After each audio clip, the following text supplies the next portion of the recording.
श्री स्वामी समर्थ जय जय स्वामी समर्थ स्वामींचं नाव घेऊन मी आजच्या ह्या नवीन व्हिडिओला सुरुवात करते। पितृपक्षाची शेवटची तिथी ही सर्व पितृ अमावास्याला येते। यंदा 21 सप्टेंबरला आहे सर्व पितृ अमावास्या। तिला महालय आणि सर्व मोक्ष अमावास्या असं देखील म्हटलं जातं। पितरांचा आशीर्वाद मिळवण्यासाठी हा पितृपक्षातील शेवटचा दिवस असतो। या दिवशी केलेले श्राद्ध आणि तर्पण सर्व पितरांना समर्पित असते। या दिवशी आपण पितरांना निरोप देतो। ज्या पितरांचे श्राद्ध करायचे राहून गेले असेल किंवा ज्यांना श्राद्धाची तिथी आठवत नसेल अशा पितरांचे श्राद्ध या दिवशी करतात। त्या दिवशी सर्व पितरांचे नाव घेऊन श्राद्ध करावे। हे श्राद्ध पितृदेव स्वीकारतात, म्हणूनच याला सर्व पितृ अमावास्या असे म्हटले जाते। पितृपक्षाच्या काळात आपले पितर या पृथ्वीवर येतात, म्हणूनच या दिवशी श्राद्ध आणि तर्पण करून आपण पितरांना आदराने निरोप देतो। या वर्षातील दुसरं आणि शेवटचं सूर्यग्रहण आशिक असून ते 21 सप्टेंबरला रात्री 11 वाजता सुरू होणार असून 22 सप्टेंबरला पहाटे 3:24 पर्यंत असणारे हे सूर्यग्रहण भारतात दिसणार नसल्यामुळे सर्व पितृ अमावास्येला पितरांचं श्राद्ध करता येणार आहे। पितृपक्षातील सर्व पितृ अमावास्या हा सर्वात महत्त्वाचा दिवस मानला जातो, कारण ही अमावास्या पूर्वजांना मोक्ष देणारी अमावास्या मानली जाते। ब्रह्मपुराणानुसार पूर्वजांच्या नावाने योग्य वेळी आणि ठिकाणी योग्य पद्धतीने केलेल्या नैवेद्यांना श्राद्ध म्हणतात। सर्व पितृ अमावास्येला कावळा, गाय आणि कुत्र्यांनाही अन्न तयार करून अर्पण केले जाते। यामुळे आपले पितृ आपल्यावर प्रसन्न होतात आणि आपल्याला ते सुखी संसाराचा आशीर्वाद देत असतात। या दिवशी शुभ आणि शुक्ल योग तसेच सर्वार्थ सिद्ध योग आणि शिववास योग तयार होत आहेत आणि या शुभ योगांमध्ये जर आपण आपल्या पितरांच्या नावाने श्राद्ध, तर्पण तसेच दान केले तर त्यामुळे आपल्या पितरांना मोक्षाची प्राप्तीही होत असते।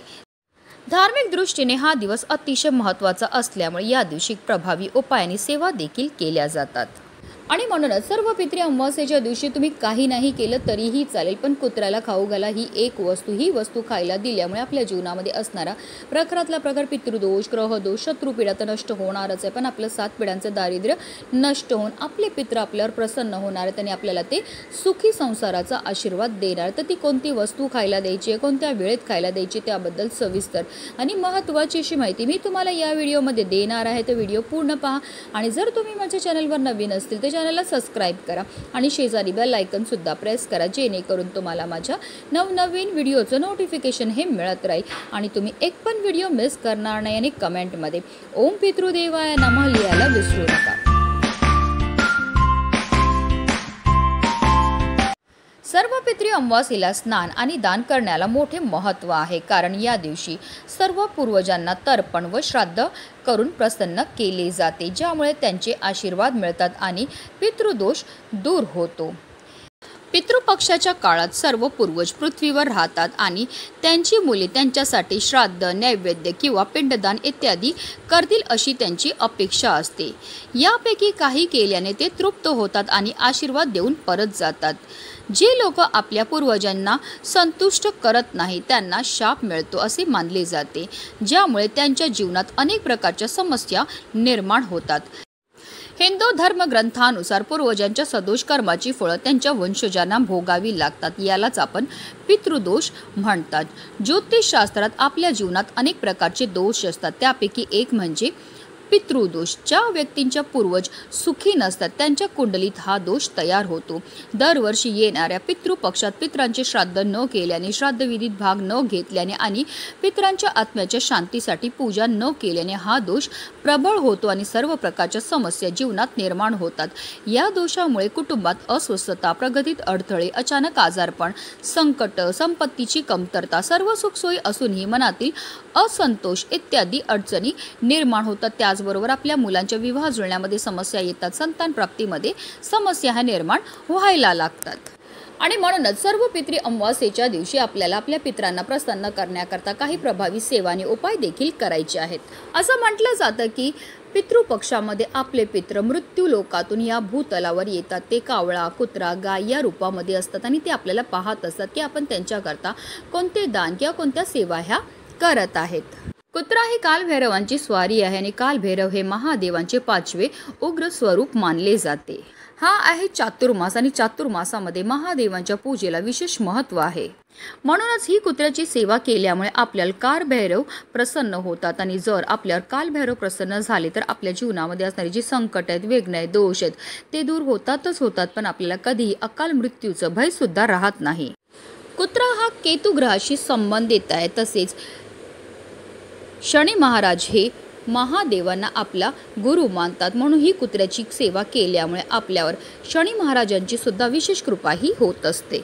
आणि म्हणूनच ही कुत्र्याची सेवा केल्यामुळे आपल्या कुंडलीमध्ये असणारा राहू, केतू, शनी या ग्रहांदोषांपासून आपल्याला मुक्तताही मिळत असते. तसेच तुम्ही बऱ्याचदा पाहिलं असेल की काही लोक आवर्जून आपल्या घरामध्ये काळा कुत्रा पाळतात आणि त्याची सेवा करतात. ही सेवा केल्यामुळे आपल्या घरामध्ये कोणत्याही प्रकारची नकारात्मकता राहत नाही, वास्तुदोष सुद्धा दूर होतो.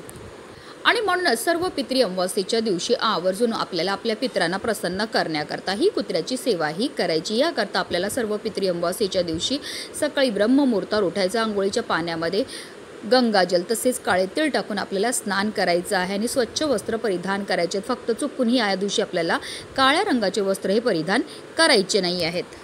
त्यानंतर सर्वप्रथम आपल्याला देवघरामध्ये दिवा हा प्रज्वलित करून घ्यायचा आहे. कारण कोणतीही सेवा किंवा कोणताही उपाय जर आपण अग्नीच्या साक्षीने केला तर त्यामध्ये आपल्याला निश्चितच सफलताही प्राप्त होत असते. त्यानंतर आपल्याला विधिवत देवपूजाही करून घ्यायची. तसेच सूर्यदेवांना सुद्धा आवर्जून आपल्याला जल हे अर्पण करायचं. आपल्याला एक तांब्याच्या कळशामध्ये पाणी भरून घ्यायचं आहे.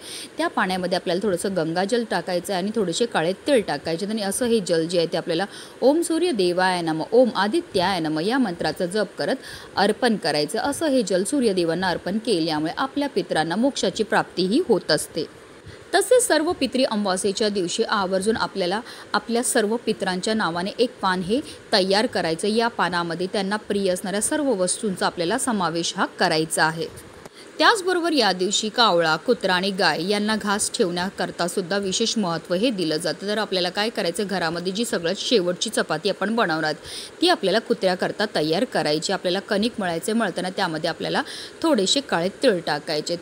तिळांची उत्पत्ती ही श्रीहरी विष्णूंच्या घामापासून झाली होती. तसेच काळे तीळ हे आपल्या पितरांना सुद्धा समर्पित आहेत. आणि जेव्हा आपण अशी चपाती कुत्र्याला खायला देतो तर त्यामुळे आपल्या जीवनामध्ये असणारा प्रकारातला प्रकार पितृदोष, ग्रहदोष, शत्रुपीडा दूर होते आणि आपले पित्र आपल्यावर प्रसन्न होत असतात. तर आपल्याला काय करायचं, कणिक मळायचे, मळताना त्यामध्ये थोडेसे काळे तीळ टाकायचे आणि त्यापासून एक छानशी चपाती ही तयार करून घ्यायची. आता या चपातीवर आपल्याला थोडंसं मोहरीचं तेल लावायचं. मोहरीचं तेल लावल्यामुळे आपल्या जीवनामध्ये असणारे जे दारिद्र्य, दोष आहेत ते दूर होण्यामध्ये मदतही मिळत असते. तसेच एक गुळाचा खडासुद्धा आपल्याला आवर्जून त्या चपातीवर ठेवायचा. गुळाचा खडा कुत्र्याला खायला दिल्यामुळे आपल्याला ग्रहदोषापासून मुक्तताही मिळत असते.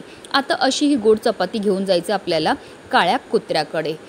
जर शक्य असेल तर आवर्जून काळ्या कुत्र्यालाच ही चपाती खायला द्या. पण काही कारणास्तव नाही भेटला तुम्हाला काळा कुत्रा तर इतर कोणत्याही रंगाच्या कुत्र्याला तुम्ही ही चपाती जी आहे ती खायला देऊ शकता. जेव्हा तुम्ही कुत्र्याला ही चपाती खायला देणार आहेत तेव्हा आवर्जून तुम्हाला तुमच्या पितरांचं स्मरण करायचं. जर तुम्हाला नाव माहिती असेल तर नाव घ्या, नाही माहिती असेल तर तुम्हाला निरंतर ओम पितृदेवाय नमः, ओम पितृदेवाय नमः या प्रभावी मंत्राचा जप हा करायचा. आणि त्यानंतर आवर्जून आपल्याला आपल्या मनातली इच्छाही बोलायची आहे. कारण असं म्हटलं जातं पितृपक्षाच्या या काळामध्ये तसेच सर्व पितृ अमावस्येच्या दिवशी विशेषतः आपले पित्र हे भूतल सोडून पुन्हा आपल्या लोकी जात असतात. आणि जेव्हा अशी ही कुत्र्याची सेवा आपण करतो तर त्यामुळे ते आपल्यावर प्रसन्न होतात आणि जाता जाता ते आपल्याला सुखी संसाराचा आशीर्वाद देत असतात. अतिशय प्रभावी अशी ही सेवा आहे. तुम्ही करून तर बघा, तुम्हाला स्वतः अनुभव येईल की तुमच्या जीवनामध्ये असणारी जी संकट आहेत, विघ्न आहेत, दोष आहेत, दारिद्र्य, पितृदोष आहेत तो दूर झालेला आहे. तुमच्या संपूर्ण कुटुंबाची